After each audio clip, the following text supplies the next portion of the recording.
Good morning, good afternoon, good evening, ladies and gentlemen. Welcome back to SATAL and Moltar, and we are here with Diamond League again.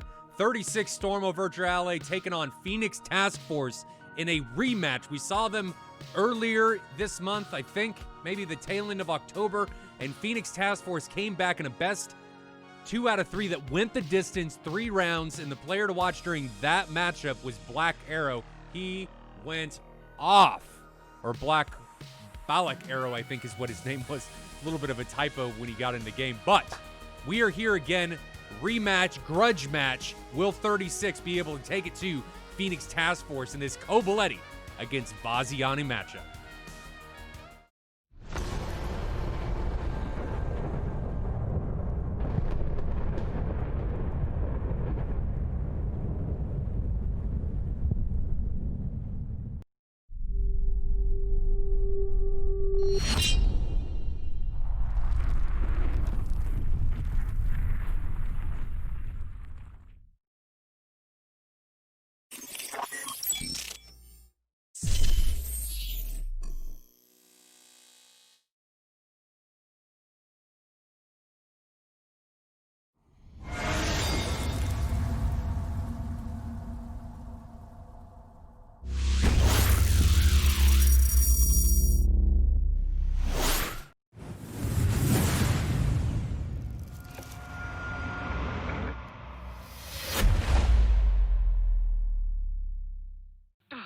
You're a monster.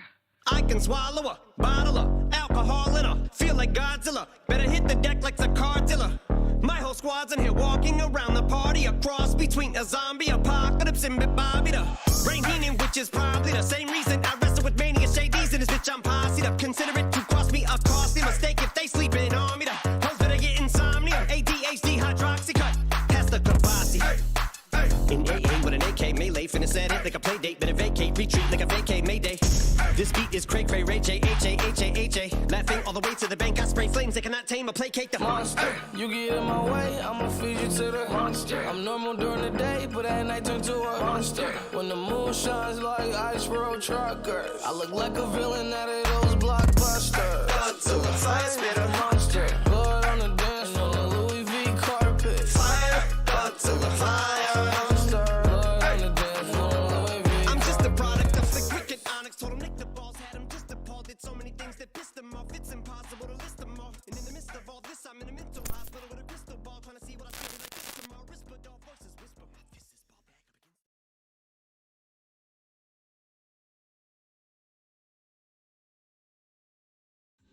against. Welcome back, ladies and gentlemen. I need to fix this, but while I'm fixing this, Low Blow, we brought the cameras back. Low Blow, how you doing? You've haven't talked to you in a day or so. We talk on Tuesday, now it's Thursday. So what you been up to?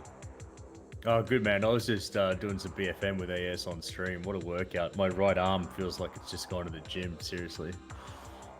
Well, maybe you need to go to the lift some weights like our guys in DCS need to do to get over their, what should I call it, their G limits, because sometimes their G limits are suspect, like they never go into the weight room, and it's a little bit sad. Yeah. It makes me sad.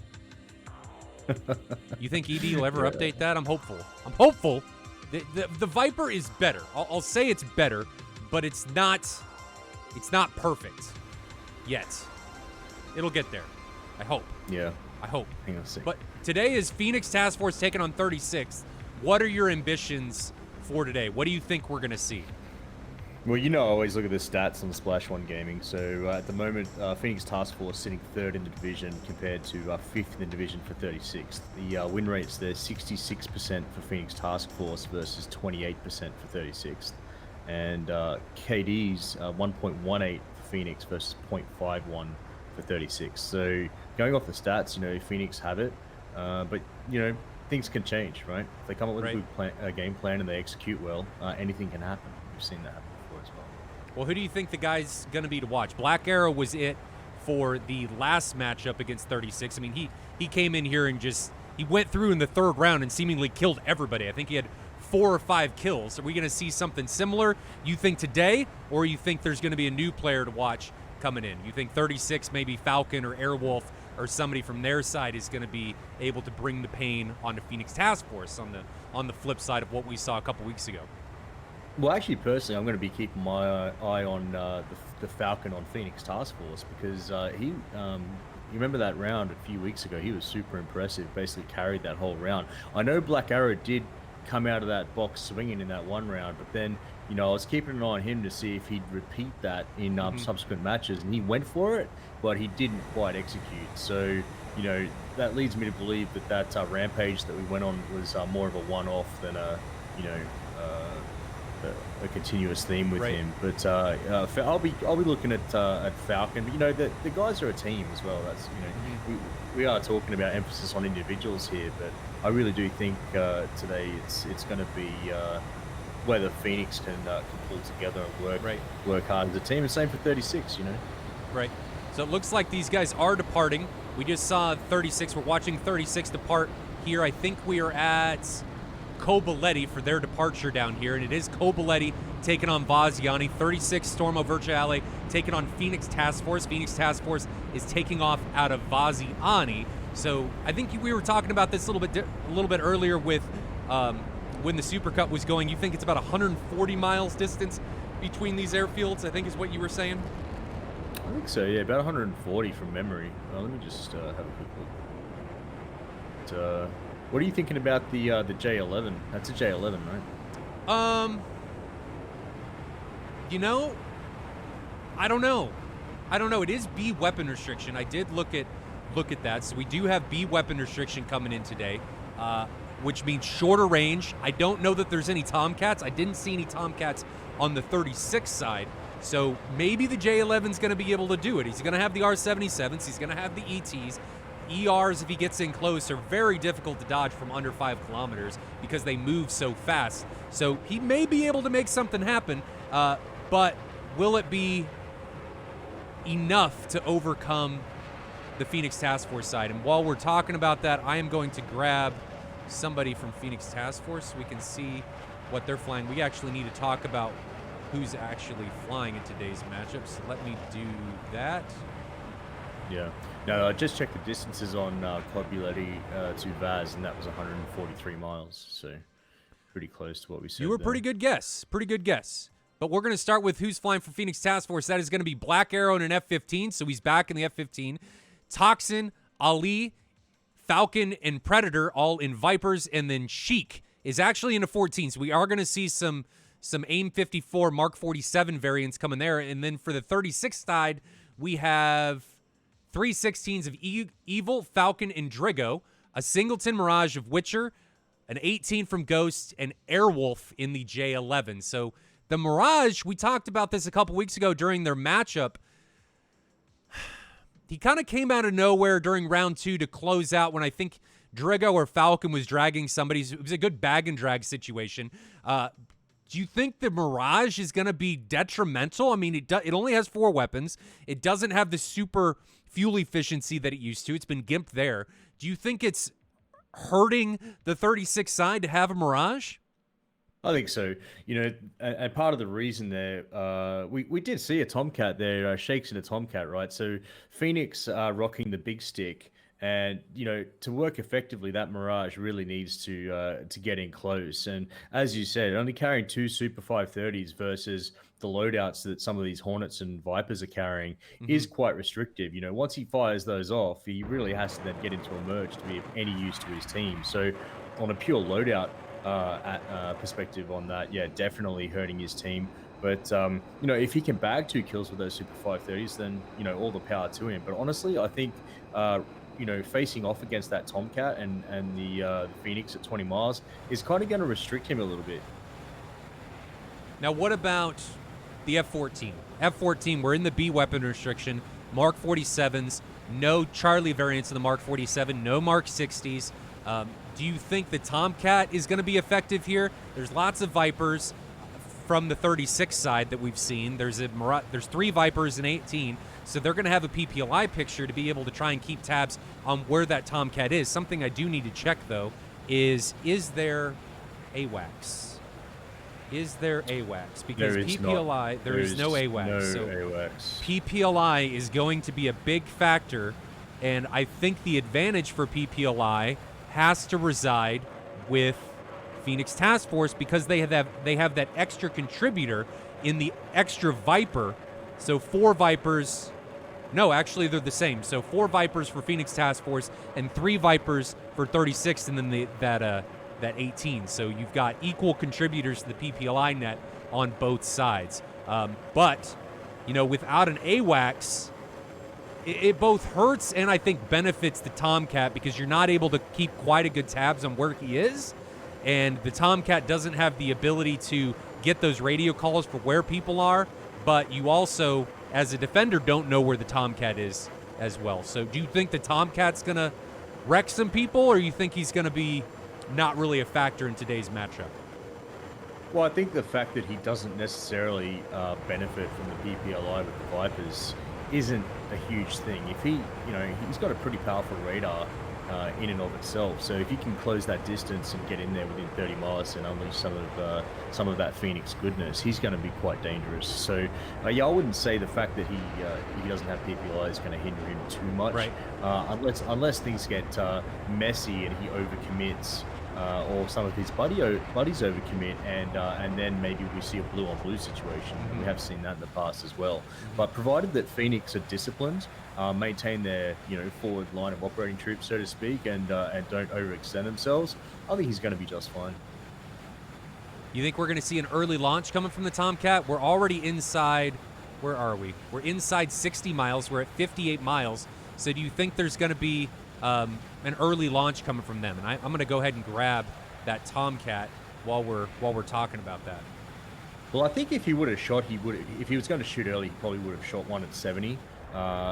We have seen these Phoenixes get shot off by some teams at 90 miles, but he's being really disciplined there. Now passing through about 52 miles and still hasn't shot one. So I think he's going to wait and make him count. That's the feeling that I get looking at how he's flying at the moment. I mean, look at his energy state. He's just at Mark 1. He's not even, if he was going to unleash a Phoenix, wouldn't you think that he'd be a little bit faster than this? I think it depends on the pilot, but I think you're right that he's just going to wait, play the waiting game, and allow the enemies that he's coming up against to maybe get a little bit closer to get that better and higher PK shot. But let's take a look and see what he's actually rocking and rolling with. So he's got the 4 Phoenix, 2 AIM-7s, and 2 AIM-9s. So this is Sheik in the F-14, coming in at 32,000 feet, 330 knots.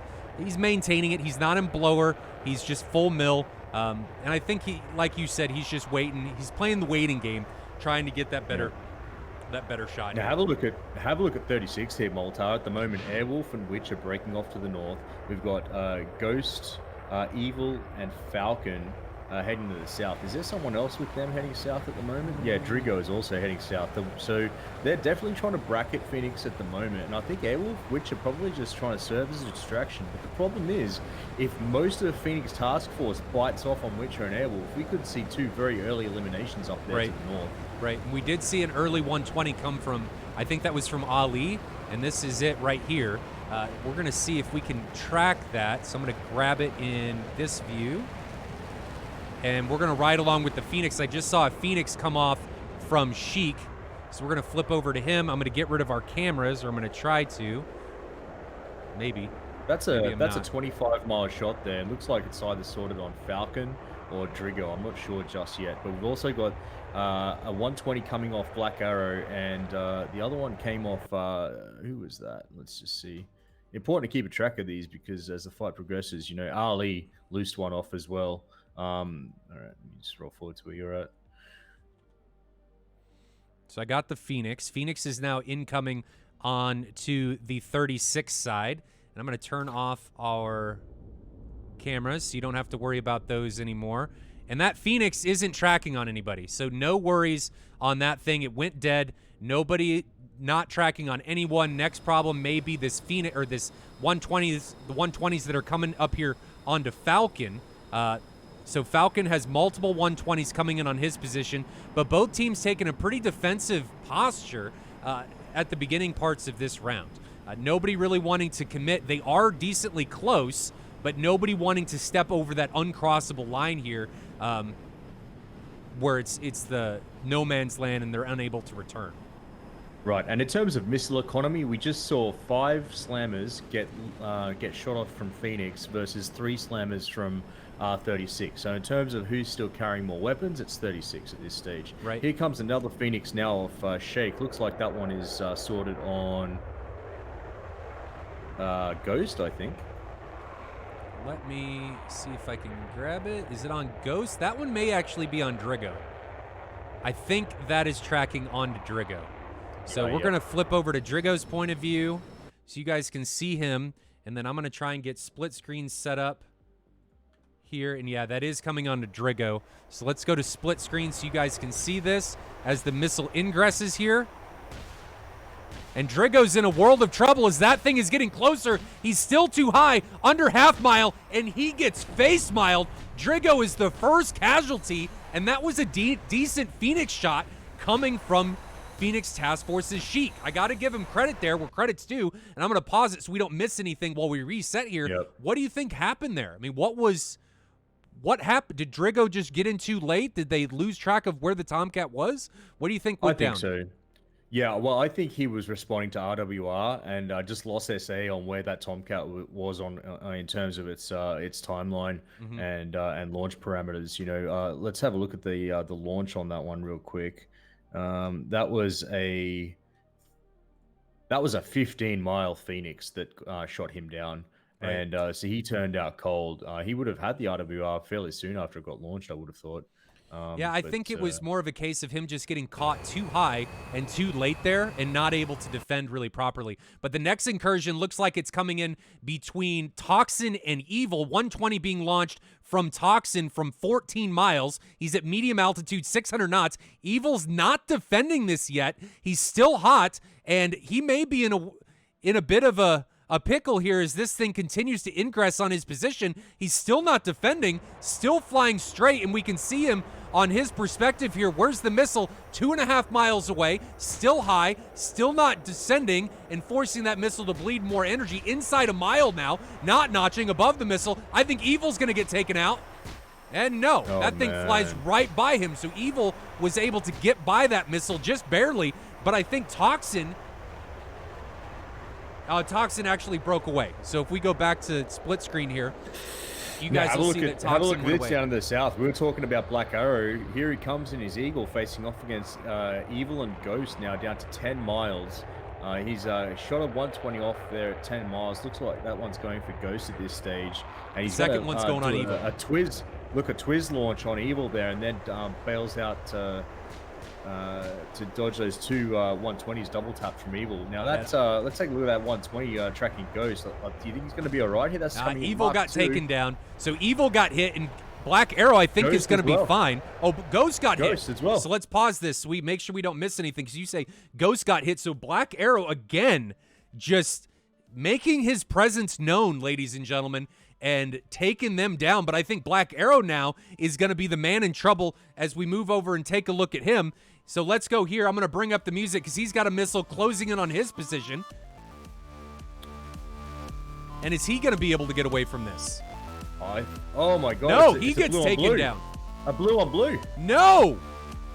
So Black Arrow gets in, makes things happen, and then Fratricide is committed to the man himself. He makes things happen and then gets taken out of the match. That is hugely unfortunate.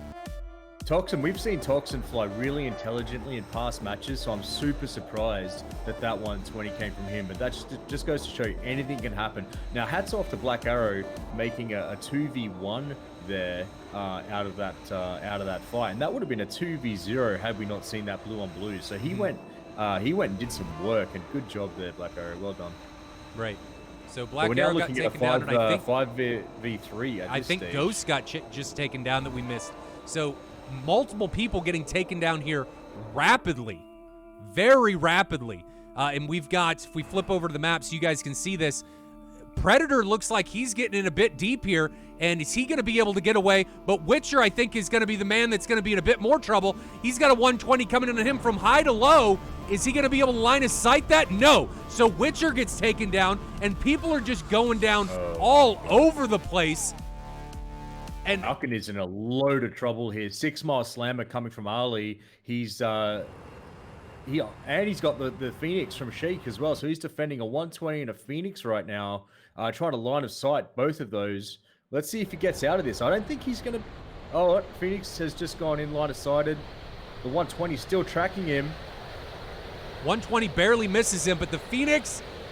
No, they both barely miss him, so he's able to barely get away from those.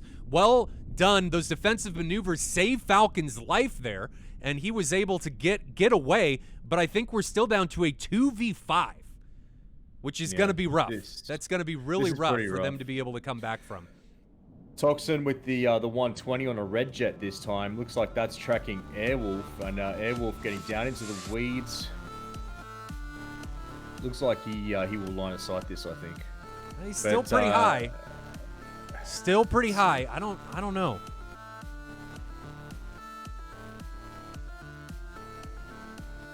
Yeah, he does get away from that without too much of an issue. But look at the position they're in, ladies and gentlemen. I mean, if we flip up here and look at their position here in TAC view, it's 2v5. Everyone minus Toxin is hot in this given situation, and Falcon and Airwolf are both cold. So is this, what do you think? Is this even winnable, low blow for Airwolf and Falcon? Or are they just in an unwinnable situation? Well, I think it's rough. I mean, I still think that Phoenix have plenty of missiles, and any recommit by these two guys, even if it's a simultaneous recommit, is going to be tough because, one, they're not sharing PPLIs, so SA is definitely not on their side. They currently have Falcon and Ali absolutely mowing them down. Now, look at Airwolf recommit at Mark 1 into the face of 2-3 jets, all well above Mark 1. Falcon about to merge with him, doing Mark 1.3 now. I don't think they know he's there. Oh my god, dude, that's he was at Mark 1.6 when he just shot that slammer at Airwolf. Airwolf is not going to get away from that. No, he's not. So he got taken down. He flew underneath Falcon. Falcon didn't know he was there, but the trailing Ali did know he was there and was able to take him down. So now we have Falcon all by himself ingressing onto a 2-ship.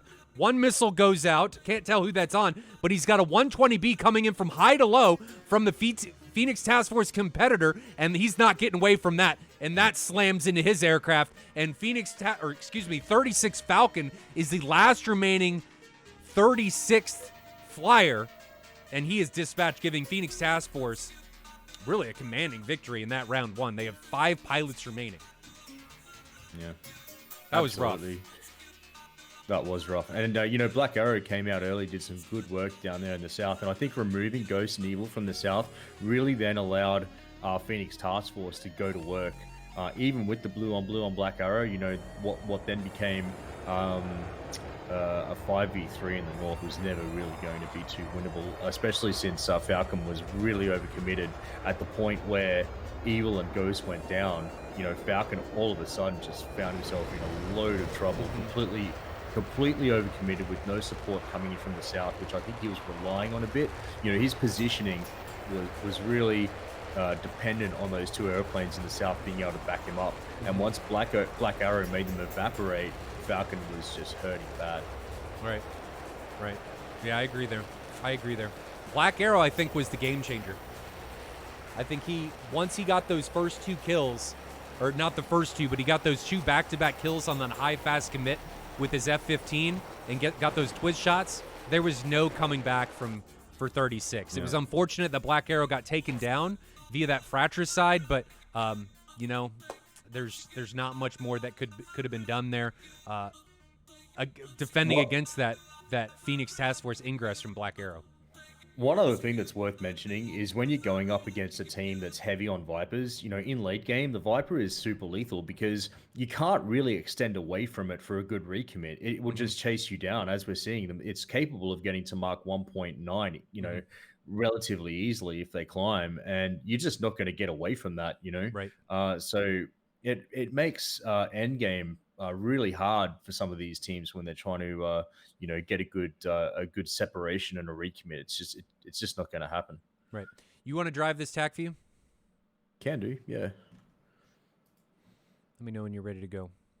All right, just connecting now. Do you guys like having the music on more or not? Because sometimes I know I ask this a lot, and I'm always back and forth on what to do about it. But do you guys like having the music on more? Some people like it. Some people, I'm just going to turn it off. It kind of gets quiet, but I think quiet is just something we have to deal with. It's a lot of people are used to there always being stuff going on, and I guess quiet, it's just something we got to contend with. So quiet is okay. You ready? Did you bring it up? Remind me how we did this again. I forgot. Do I host this? Or yep. Well, I guess I can host it. I'll host it. And then join my online debriefing. Yeah. Let me know when you're up there.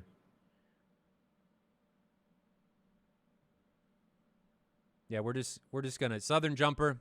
Sorry, you can go with your own music, but I think that's the only thing we can do. I think we just need to turn it off. It helps with not having copyright infringements and all that stuff. So Low Blow, you were in the driver's seat. Let's jump over to TACView and see how this is going to get on. So I actually need to open up this. There we go. All right. So we saw at this point here, the J11 and Mirage break off to the north. And I'm just going to roll this forward to what I thought the pivotal moment was, which was when Black Arrow went to town down here in the south. So around about here, he completely eliminates Evil and Ghost and would have gotten away for a 2-0. But unfortunately, now let's have a look at this. So the parameters on these shots. This shot down in the bottom here, I'll take a quick look at this. It should be centered.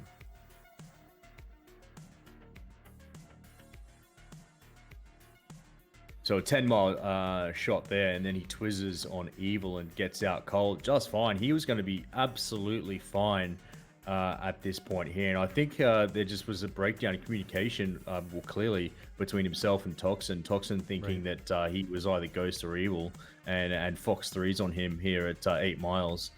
Black Arrow completely not expecting that. Can you He back was going up to get there a away little from bit that 120. to where... Okay, when Black Arrow launches, what's the distance between Black Arrow and Ghost? Yeah, he's Ghost... about 10 miles here when that first 120 comes off. So Ghost's downfall in this situation is that he's too slow. He's at 20,000 feet, Mach 0.75. If you guys are going to be ingressing against somebody, this is why Ghost dies. If you're fast over Mach 1, you will have no problem getting away from this missile. But if you play this and watch what ends up happening, he defends a little bit late, but he doesn't have the energy as he goes through this pole to get away from the missile, right? So now he's defending.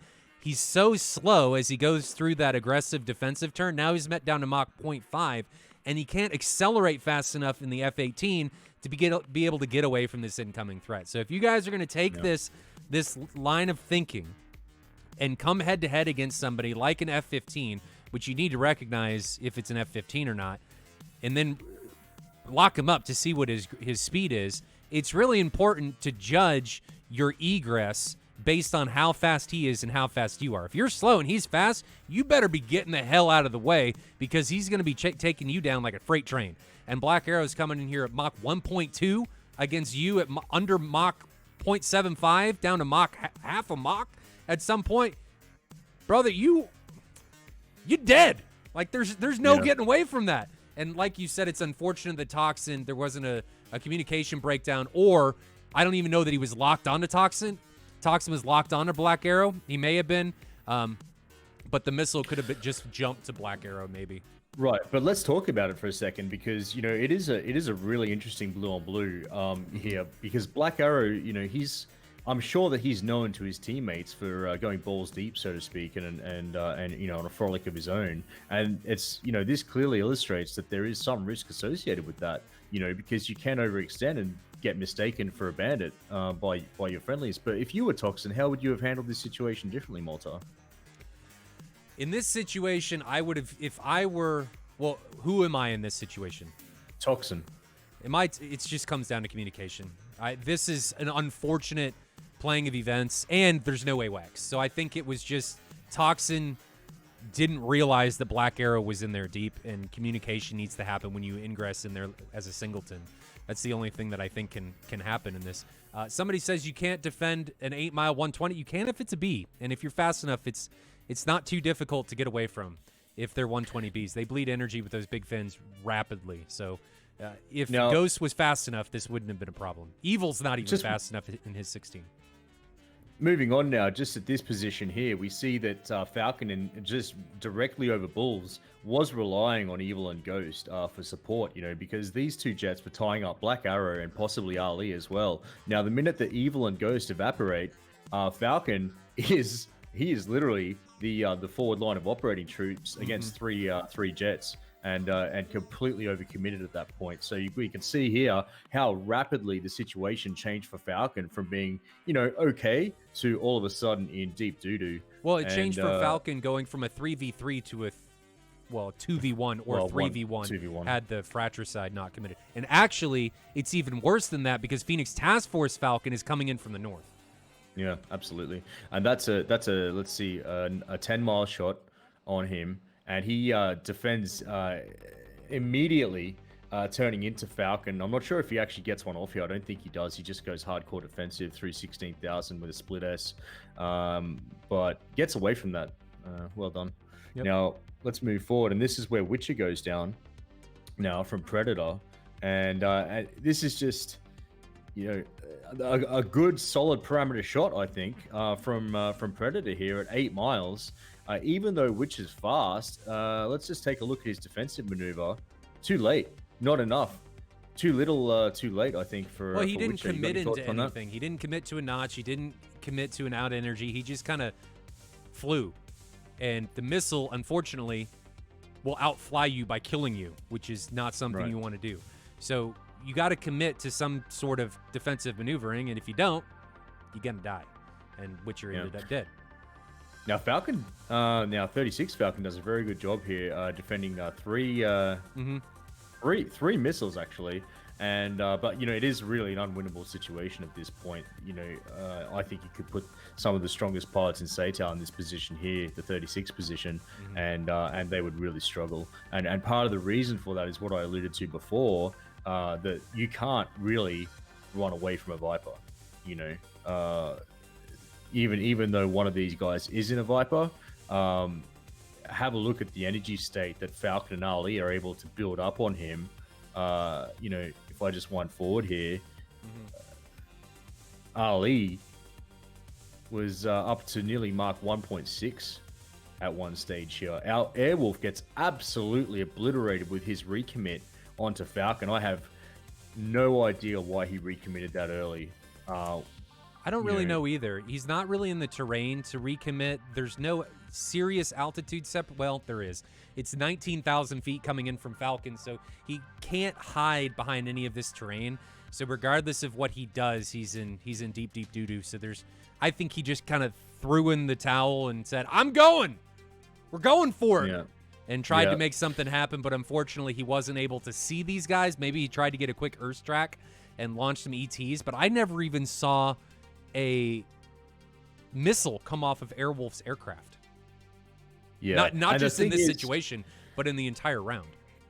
The thing is, it would have been a little bit better for him if he communicated with Falcon for a simultaneous recommit from these two jets, and basically then they end up in like a chainsaw or a grinder type situation, right? With some, like a simultaneous recommit at this point here from Falcon as well, meaning that 36 Falcon can put pressure on Phoenix Falcon.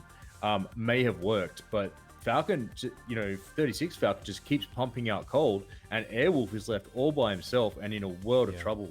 And we see him. I think ideal situation here would have been for Falcon, 36 Falcon, to recommit early, put a couple 120s out on Ali and Phoenix Task Force's Falcon, force them into some type of defensive maneuver, hopefully driving them down towards the ground, right into the waiting Airwolf. I mean, that would have been the ideal situation there. You've got to put threats onto incoming bandits to try and equalize the playing field. If you don't do anything and they're already hot and you're just coming through a recommit, they're going to kill you virtually every time, unless you're able to pull some wizardry out of your butt. But most of the time, that's very difficult to do, especially when the ingressors have all of the advantages: altitude, airspeed, and positioning. So that, there's some things that 36 maybe could have done, but they were in a very difficult situation. So I'm not going to critique him too hard. That was rough in a 5v2. So, and I'm taking a look at this early match situation here to see possibly what could have changed. But that early Phoenix from Sheik taking out Drigo right at the start was the catalyst for what followed with Ghost and Evil then being able to fall to Black Arrow, So you can see how pivotal it can be. Losing one jet early on can, especially in this situation where half the team's up in the north and half the team's down in the south, just losing one jet early on to say like a Phoenix like this can absolutely shift the game. Even in Diamond League where we're talking about 6 jets. I mean, of course, in Gold League where it's a 4v4, it's even worse because you've just lost 25% of your team. But here just losing Drigo right at the start there, that then allowed Black Arrow to go to town. And then once that southern element was eliminated, then it was over. Right. Yep. Totally agree. All right, guys, I'm going to send you back to the Supercut. We're going to be back with round 2 action between 36 and Phoenix Task Force. Kobaletti against Vaziani. Phoenix Task Force is currently up after a pretty hefty performance, 1-0.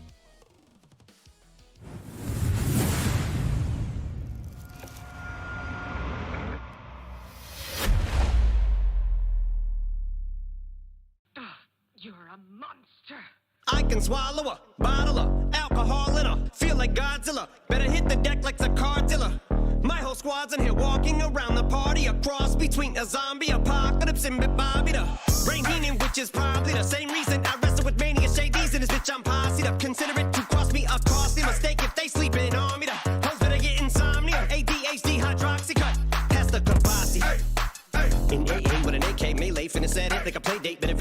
retreat like a vacay Mayday. This beat is cray cray, Ray J, H-A. Laughing all the way to the bank, I spray flames, they cannot tame or placate the monster. You get in my way, I'ma feed you to the monster. I'm normal during the day, but at night.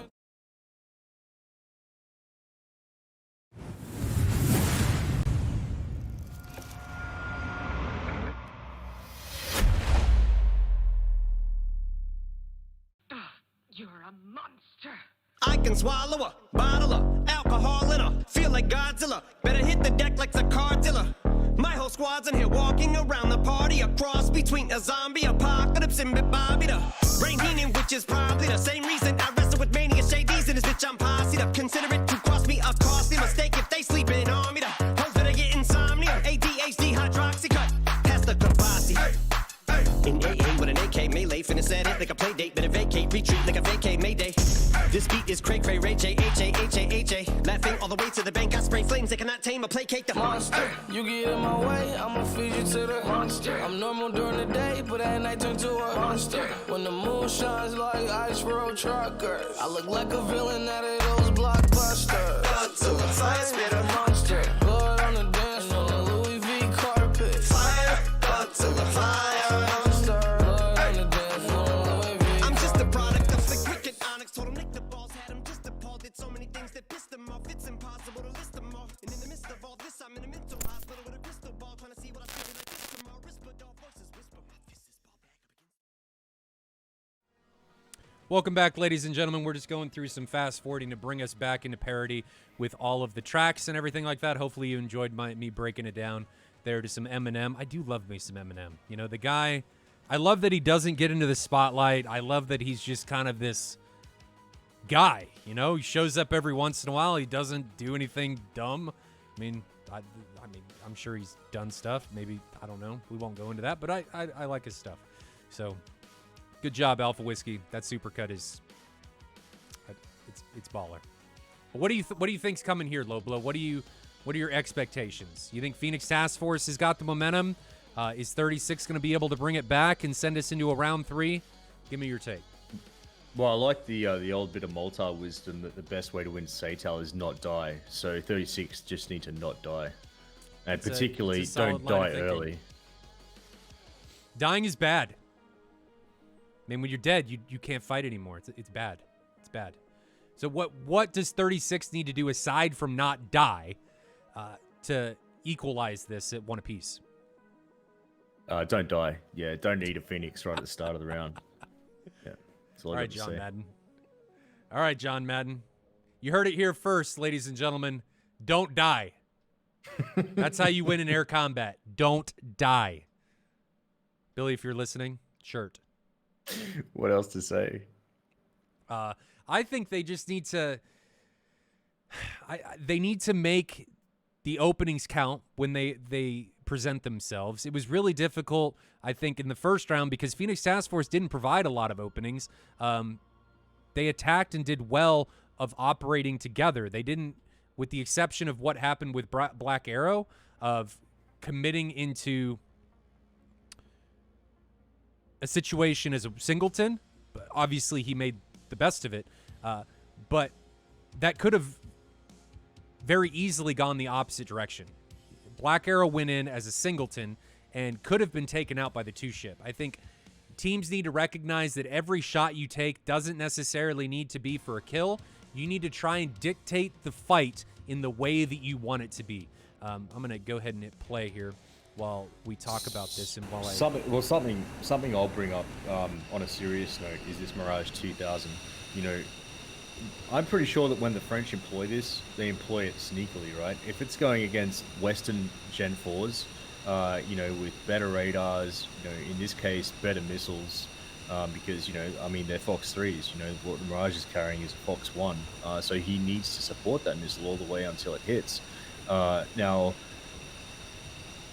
perhaps what he could do is employ it in a more creative fashion rather than stick with his team. Get high, like ultra fast. Try and throw a cat amongst the pigeons early with that thing. Alternatively, get really sneaky, get down flank, you know, and then pop up from an unexpected direction. And he has the ability to do that in this instance because there's no AWACS. So he could actually, you know, go completely undetected, come in from a flank, and wreak a bit of havoc. But I think if they're bringing the Mirage in like it's a Viper, you know, it's just in formation with the other Vipers, the other Gen 4s there, the Western Gen 4s, I mean, I don't think that's utilizing it effectively. Right. Well, something that you do need to be careful of, though, I mean, I like your train of thought there. You don't have AWACS. You can try and make things happen, try and be sneaky in that Mirage, but if the other team is flying well, and they're flying high, and they're scanning correctly, they will get seen. And if you are trying to flank in a Mirage, and you're on your own, that is the perfect opportunity for somebody, the other team, especially, to capitalize on and take you out of the fight. So I think it's those types of situations that 36 needs to be aware of. If Phoenix Task Force does isolate themselves, which is what I was talking about with Black Arrow, if they do isolate themselves, use those missile shots sparingly, but use them to create a scenario where you're in the driver's seat. Try it. Put a missile on somebody behind Black Arrow, get them separated, put a missile on Black Arrow early, even though you think he may not die to it, to force him defensive where he can't put missiles on you effectively, where you're going to be able to defend, or your wingman's going to be able to defend, and you're going to be able to press. So these are the types of things that I think I want people to think about, that when those situations present themselves, you got to try and find ways to capitalize and take advantage of them. Well, even if that Mirage is able to say make his way up to the north or the south and draw away 2 jets, he's effectively created a 2v1, but a 2v1 that's helpful to his team, because that's then 2 jets that aren't contributing to the main offensive, right? Sure. Which as then long gives as he doesn't his team die. an opportunity. Yeah, as long as he. Yeah. So again, SATAL, don't die. Good way to win. But as long as if he's able to draw 2 jets away from the main offensive, then that does create some opportunities for his own team to capitalize against inferior numbers. But honestly, I don't think we're going to see that here. I think we're going to see the Mirage come in like it's a Western Gen 4, and it isn't a Western Gen 4, unfortunately, and his opportunities to create plays are limited then. Right. I mean, that may be the case. You just got to make do the best of what you got. So the Mirage, high flying, it's fast, it's a flying notch.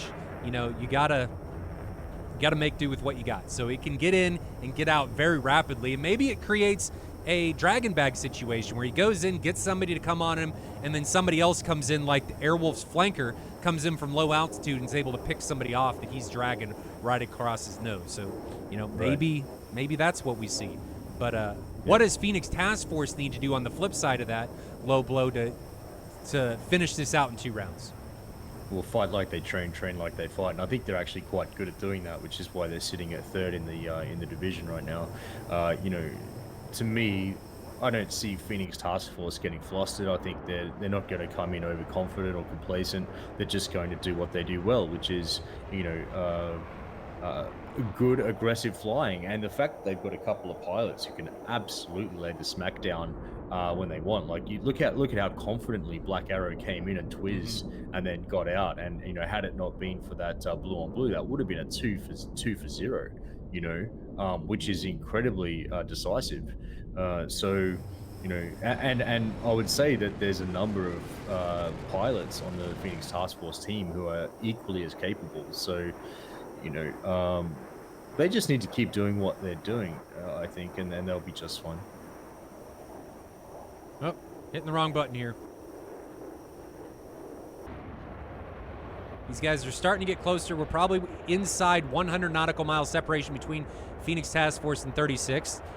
I'll point out that the first Phoenix came off the rails rather close from Sheik's aircraft, from his F-14 for Phoenix Task Force in round 1. Now, you think that was something that 36 was expecting, or you think they thought maybe those Phoenixes would have come off a little bit earlier? Well, that was, from memory, that was about a 15-mile Phoenix, wasn't it? So incredibly lethal. On a Drigo. And this is where a little bit, maybe a bit of inexperience starts to shine through on the 36 team. And that's not a criticism in any way, shape, or form. But if they are responding purely to RWR, not looking at that Tomcat in terms of shot parameters, what it's capable of, distance and the timeline that it's on, and flying according to that timeline, then if they just start responding to the RWR, they are going to absolutely pay the price. And I think that's what we saw happen to Drigo in the last round. The fact that he only began going defensive at 15 miles against the Phoenix is far too late, in my opinion. Right. Yeah, yeah. And you don't even necessarily have to see where the Tomcat is. You got to watch just for those Phoenix launches. They're very easy to see because I think the Mark 47 burns for, what, 30 seconds? The Mark 60 is like a minute. Yeah. So not too difficult to see. You just got to make sure you pay attention and keep your eyes out of your cockpit and be watching for those. Well, one thing I will say, kudos to 36 on missile economy. We did see Phoenix come out of the gate really aggressive there with their slammer economy to begin with, and 36 held off on their shots, and that can be beneficial as the game moves on. But maybe that in and of itself is something that 36 need to look at here. Okay, match the aggression level of Phoenix. Yeah, okay, there's a downside to that. That is that you can end up late game out of missiles. But it doesn't look like Phoenix are coming to this wanting to go to late game. They're coming to this wanting to finish it fast. And maybe what needs to happen for 36 is they step up to the plate and match that level of aggression. Now, one thing I will say, have a look at the altitude difference here. Right now, we're seeing Phoenix all coming in around Angels 36. And we've got the 3 Vipers on 36 coming at Angels 34 right now. Probably climbing. They're still climbing to meet that threat. And we can see the Mirage and Witcher and Airwolf again breaking off to the north now, but not ultra high and not ultra fast. So basically, they're flying as if they are Western Gen 4s right now, and I don't think that's going to work out well for Witcher, honestly. No, we're going to have to see. I think you're right, where people have a tendency to fly the Mirage in facets that it's not really applicable to be flying in. And he needs to be trying to take engagements and kind of be that guy that runs people down or picks people off and really try and get those 1v1 situations that the Mirage can excel at. It's really good at trashing missiles. It's really good at getting away from things. He needs to try and create situations where he can come out on top.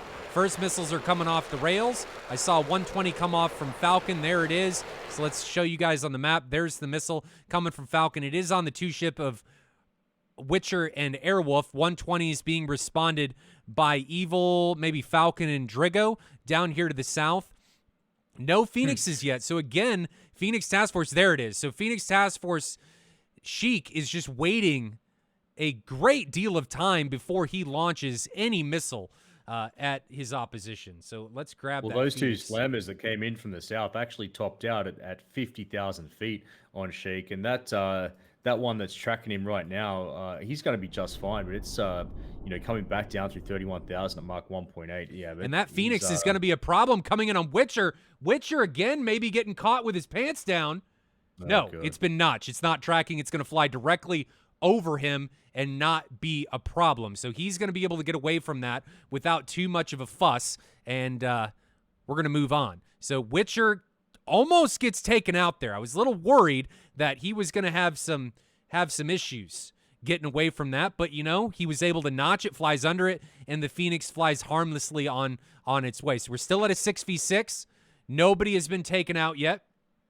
How many Wolf carrying? Because he just shot 2 of them. I don't know. We'll have to check. Let me check. Let me see if I can grab him. Nope, I just passed him. I presume he's got some ETs as well, yeah? Airwolf is taking... He's got no more ERs. That's all he's got. So he's got 77s left, but no more ERs. Okay, no ETs. No, he's got 2 ETs, no ERs.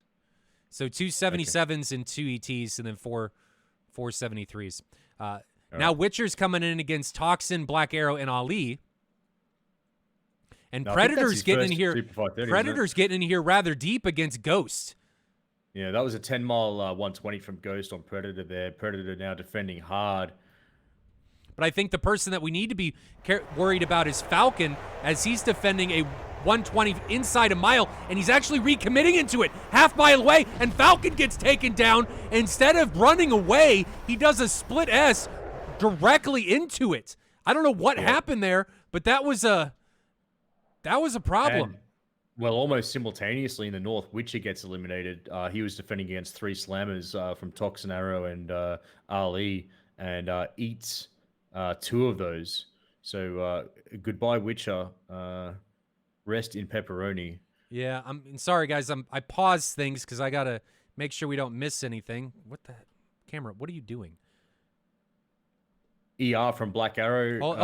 Everything's paused. Everything's paused. Stop it. Is it? It should be. I don't know why it's still It's not going. on my end. Well, it should be. Now it is. I don't know what it's doing.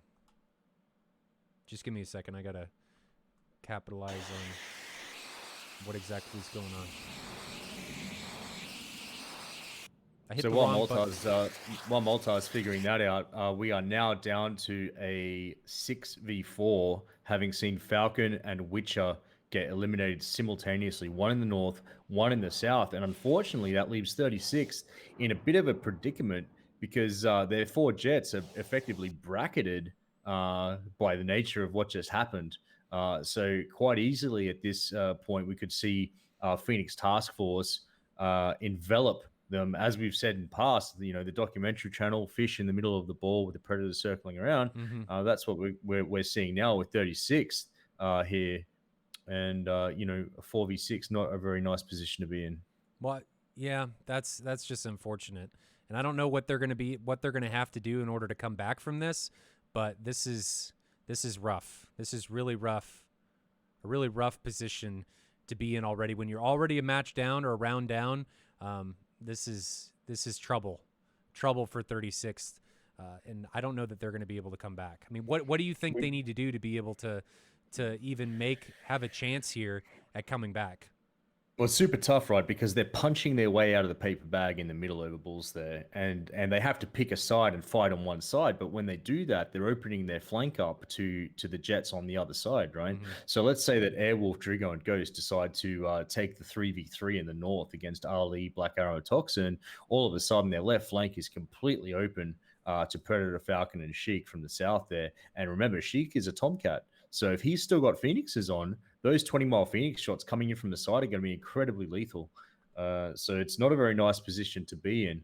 But, harking back very quickly, we spoke about, you asked me right at the start of today, do you think the Mirage is a liability or an asset to the team? I think categorically we can say today it has been a bit of a liability. Yeah, it has been. It's been a rough position to be the Mirage pilot for Witcher. And I'm just trying to set up some shots. We don't miss anything. 1 second.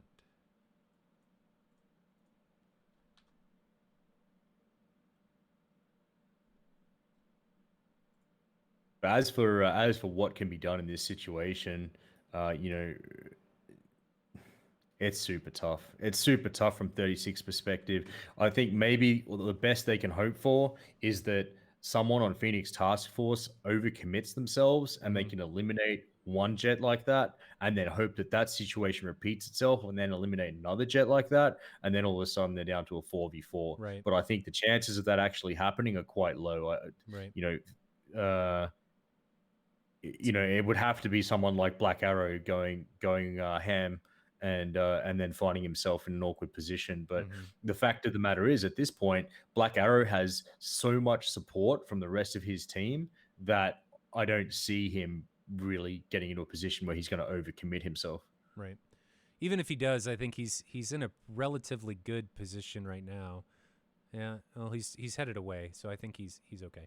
But we're going to hit play. We're going to ride along with Drigo. Drigo is head on against a 2-ship from Black Arrow and Ali. So we're going to have to see if he's able to capitalize on anything or make sure that he doesn't defend too late. But here we go. We are hitting play again. I was about to hit play, and I'll fast forward, make sure everything's ready to rock. Here we go. Okay, so we're riding along with Drigo right here, and he is headed currently into a 2-ship, actually a singleton face-off between himself and Ali from Phoenix Task Force.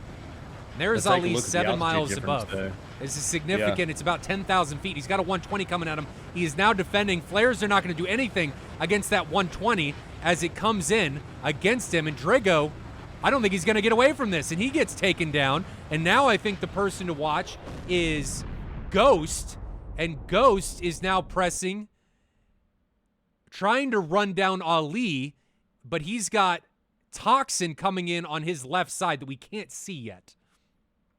So we're now down to a 3v6, which is not a good place to be in. And Ghost is being launched on by PTF Falcon from the south, and he's actually turning directly into this missile. Yeah. So he's turned in on Falcon. Missile came off from Toxin, and Ghost just in a really bad position gets dragon bagged, and Ali's on his flank. Ali's now pretty much right behind him.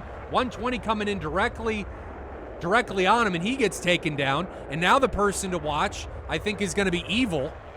So let's flip over to Evil. But what is happening? This kind of went unnoticed, but good work by Evil actually sorting on Toxin, who was behind Ali, and putting a 120 onto Toxin to get Toxin to pump out cold, defending, because that took some pressure off Ghost right there. Unfortunately, it was a bit too late for Ghost, and he ate it.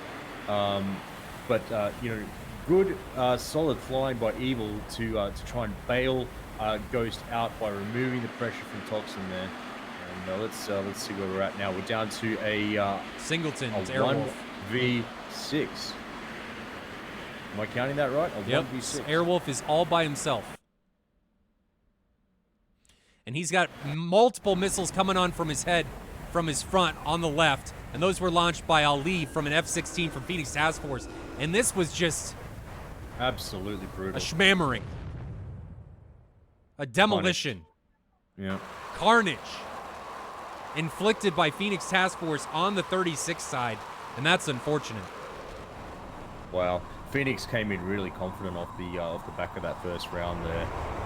Those two very early kills against Falcon and Witcher really then enabled them to just push the throttles up and unleash, which they did without hesitation. Right. Yep, that's unfortunate. That's really unfortunate. But kudos to Phoenix Task Force for dismantling the 36 side. Nobody there, including Black Arrow, committed in too deep and, got into trouble that was unrecoverable. And no fracture side. On the flip side, it's unfortunate that Drigo took a fight that really wasn't on his terms, and I don't think he had to take that fight. When he was coming in there at 10,000 feet, and he knows Ali's looking at him, right? So Ali's looking at him. We'll talk about this in the debrief more, but when you're down to a 4v6, you want to avoid taking a fight on the enemy's terms if you can. And he plowed in there at 10,000 feet facing off against Ali, who's up at 20 with all the SA in the world. Look down, shoot down, just gets punished for it, which then turns it into a 6v3, and I think at that point that's quite unwinnable. Yeah, that is not a good place to be in. And look at all the missiles that Phoenix Task Force has remaining. We've got 4 missiles on Predator, 3 missiles on Falcon, 3 on Toxin, and I saw at least 1 Phoenix, 2 AIM-7s, and 2 AIM-9s on Sheik's F-14, and there's 2 other aircraft in this arena. So great weapons management, I got to say, too, for Phoenix Task Force. Now, I would like to see Falcon jettison those tanks that he's still carrying 2 of, but, you can't have everything. Honestly, moving on in this division, 36 need to drop the Mirage, I think. So.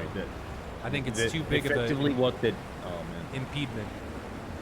They're basically, from the get-go, coming into this as a 5v6 is the way I look at it. That Mirage is not bringing enough to the table to justify its position, so to speak. They really need to move to something, at least a JF-17 or something that's able to carry more missiles, has a more effective SA package or effective missiles for that matter, because you're trying to compete with only 4 missiles, 2 of which are semi-active.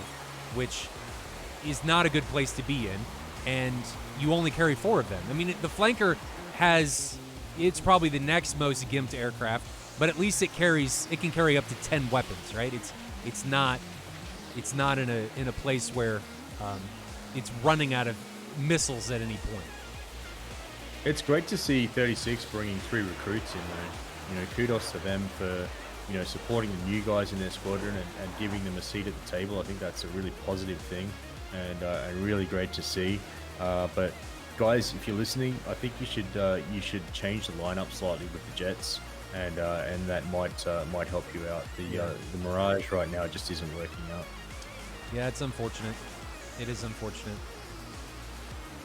I think I'm going to change the cameras a little bit. I think I'm going to go back to a 2-camera main system and then have 2 other ones that I use for like RTB and stuff. I think having 4 on my screen at all time is a little bit much. Well, the other thing you could do is 2 on the top and then tack view across the bottom half as well. Yeah, that's the type of thing that I would do. 4 is a little bit too much for me to juggle, and I think I'm suffering as far as staying on top of things. I mean, chat, what do you think? You think everything's better? Obviously, the stream is running better. Things are butter smooth right now. But chat, what do you guys think? What do you want to see?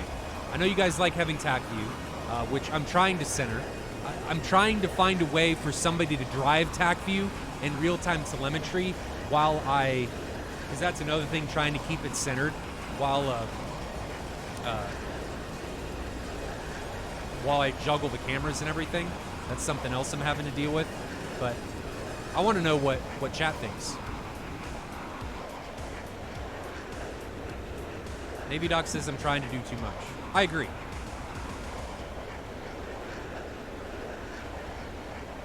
You got it running well, though. It is running a lot better. Really well. It's running butter smooth.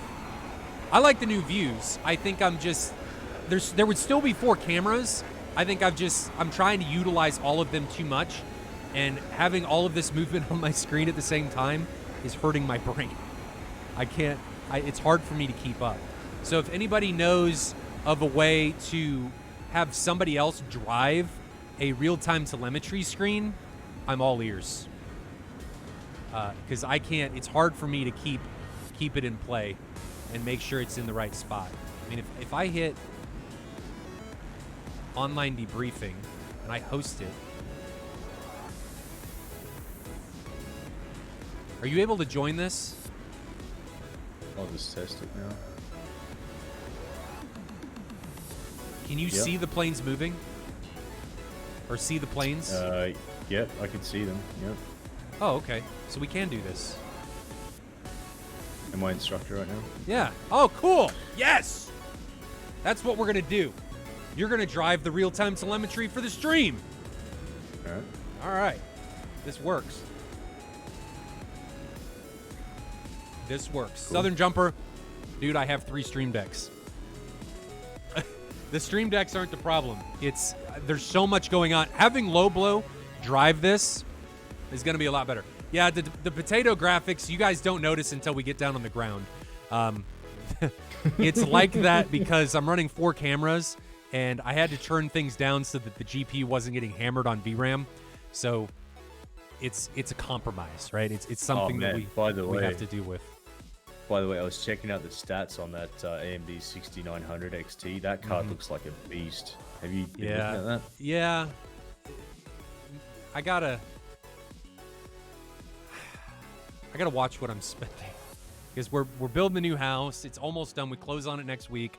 So my wife's like all over me about things that we're buying and things like that. So guys, I apologize for some of this stuff going on with the cameras. I feel like I'm missing things. The camera views aren't as good as they were. I think we're catching more things. Like we got 4 back-to-back-to-back-to-back kills there really fast, which I think was great. I think it's the real-time telemetry with low blow driving, though, is going to be huge, because it's something that I'm not going to have to worry about anymore, and I can move it up off this screen, which is going to be awesome. It's going to be great. So I'm excited about that low blow. That'll be nice. Yeah. But let's go to the TAC view debriefing here. You can probably actually just rewind this, right? Yeah. Yeah. Is it letting you rewind it? Yeah. Back through it now. It looks small though. Looks like it's stuttering. Let's load up the round 2 tac view. Let's just do that. Oh wait. No, Just give it a sec. Is that stuttery right now for you? I loaded the tac view, so load round 2 and you should be good to go. Do I have it though? Did you send it to me? Well, how did you get round 1? I joined your online debriefing, then you made me instructor. You should still need the tac view. Hold on.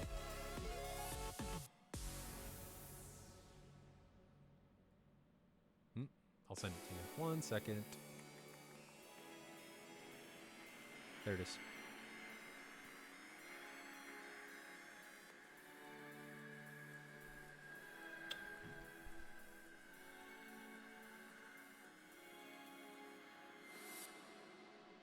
All right. Can you see that? Well, let me. Oh, you're an instructor right now. There you go.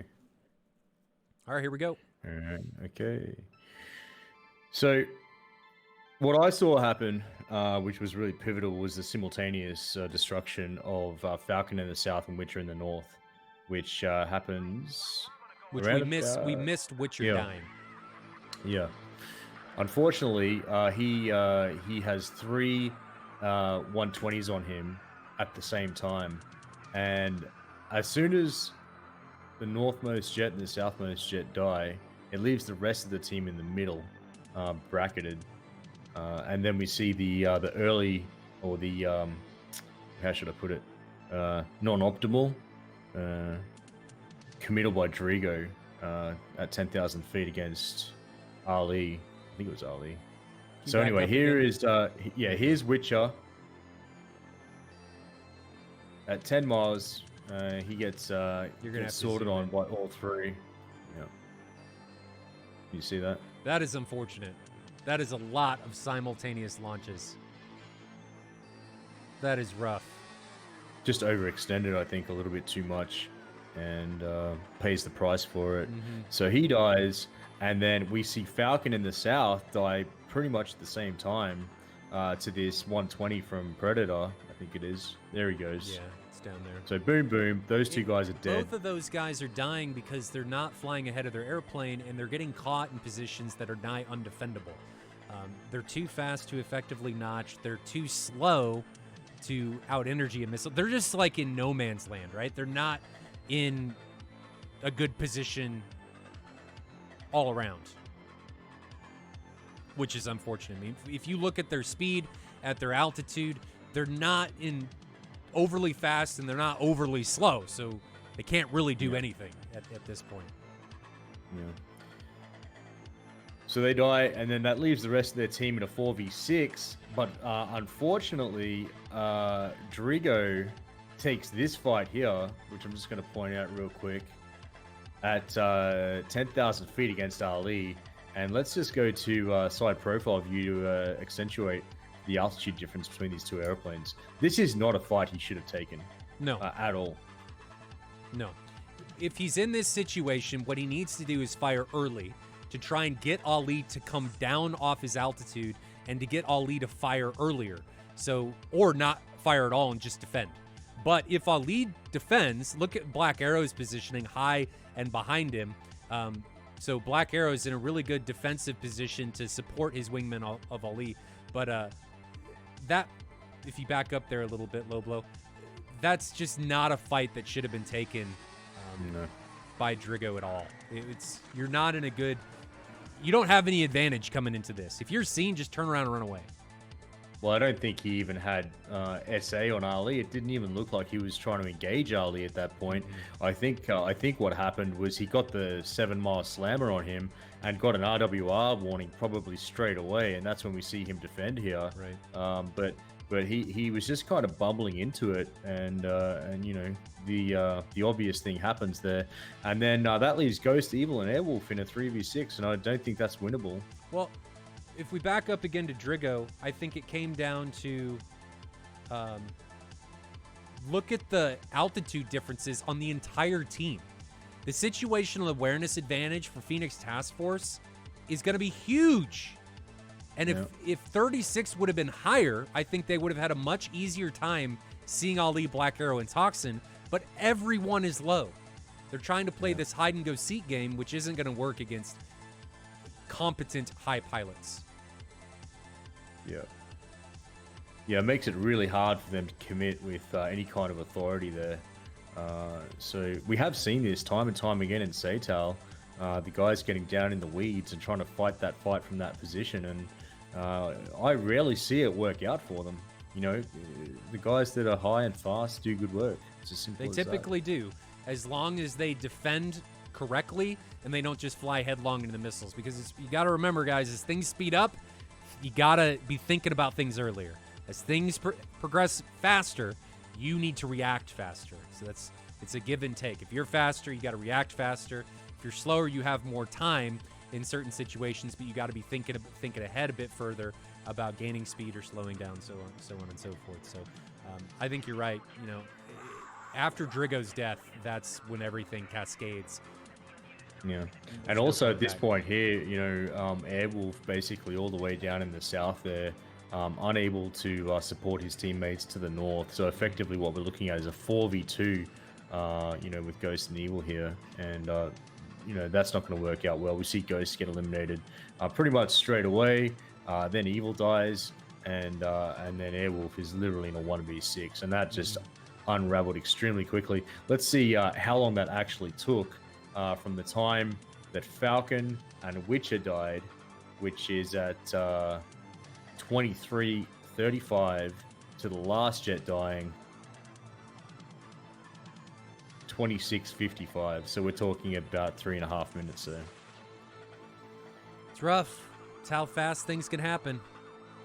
Everything happens so fast, and if you're not on your toes to be able to correct things as they progress, it just gets exponentially worse. I mean, look at what happens. I'm going to use the virus, the pandemic that's going on right now. If you don't take precautions as soon as things happen, it cascades and exponentially grows. And if you're not heading things off, it's just going to get worse and worse and worse.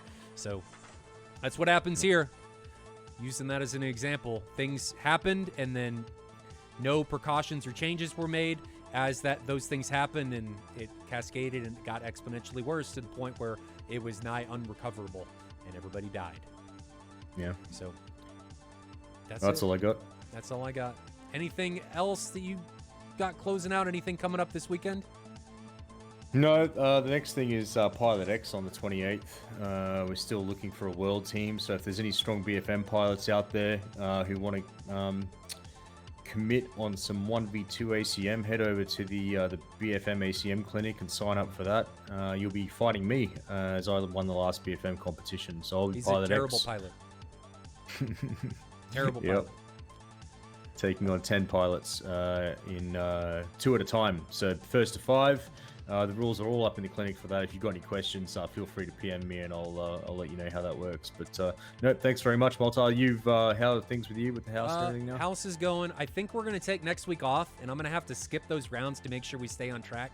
So we're going to stream Saturday, but then we're going to take 2 weeks off because I'm moving, which is a large undertaking. We're moving into a new house. I've got to get my entire setup reset up, which my setup is not small. So it's going to take a significant amount of time to make sure that everything is ready to go. Plus, I got to unpack the house and get my kids moved in and all that stuff. So we're probably going to take a couple weeks off. And we're going to skip those matches. I know that's not what everybody wants to hear, but, you know, we got to take some things. I'm a real person. I have to make sure we don't get too far behind.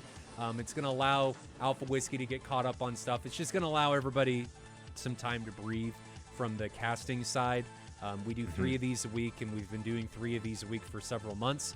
So I think it'll be nice to give everybody a break, but I'm not really going to get a break. I'm moving. So what's the plan for SATAL over Christmas with the it'll continue. That'll continue. I'll be able to do it. I think we take a week. I will do it. If there's a stream set for Christmas Day, I'm going to have to check on the schedule, but that won't happen, but we'll move some stuff around. Saturday's match is going to be TAW versus Eclipse Task Force. Then we're going to be off for a couple weeks. So Then after Saturday, we will be off Tuesday, Thursday, Saturday, Tuesday, Thursday, Saturday, because we have Thanksgiving here in the U.S. that following week, which we won't be getting together with the family more than likely in person, but we'll be doing virtual Thanksgivings and stuff like that. So I just want everybody to be aware that we're going to take a couple weeks off. So I probably won't see you guys again after Saturday until the beginning of December. As far as matches that will be missed, it's probably going to be TFS 81 against My Squadron, Baby Shakers against Tall Wolfpack, Dragon Squadron against Harpia, Phoenix Task Force against Golden Crown, Taw against 64th. Some of these I may stream if they were really good matches. I may figure them in where maybe some of the other matches, if they weren't great, but I'll have to look and see what matches were actually really good, because I think some of these were actually really good, and I don't want to miss them. And then Eclipse Task Force against 36. There'll be 6 matches that won't be streamed, and if they are streamed, they'll be taking the place of some that weren't very exciting. So we're just going to have to go from there. That's going to be it, ladies and gentlemen. I will see you on Saturday for TAW, the Art of Warfare, taking on Eclipse Task Force. Again, that is Saturday, 1600 Zulu. TAW against Eclipse Task Force. And until then, guys, fly safe in those virtual skies, and we will see you guys next time. Have a good one. See ya.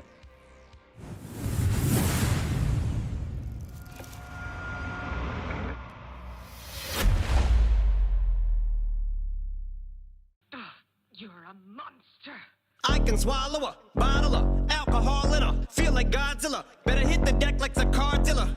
My whole squad's in here walking around the party. A cross between a zombie apocalypse and Bobby the brain healing, which is probably the same reason I wrestle with mania shades in this bitch. I'm posse up. Consider it to cost me a costly mistake if they sleeping on me. The hoes better get insomnia. ADHD hydroxy cut. Pass the Kavasi. In AA with an AK melee, finna set it like a play date. Better vacate, retreat like a vacay Mayday. This beat is cray cray, Ray J, H-A, laughing all the way to the bank. I spray flames, they cannot tame or placate the monster. You get in my way, I'ma feed you to the monster. I'm normal during the day, but at night turn to a monster. When the moon shines like ice road truckers, I look like a villain out of those blockbusters. Thug to a science, bit of monster.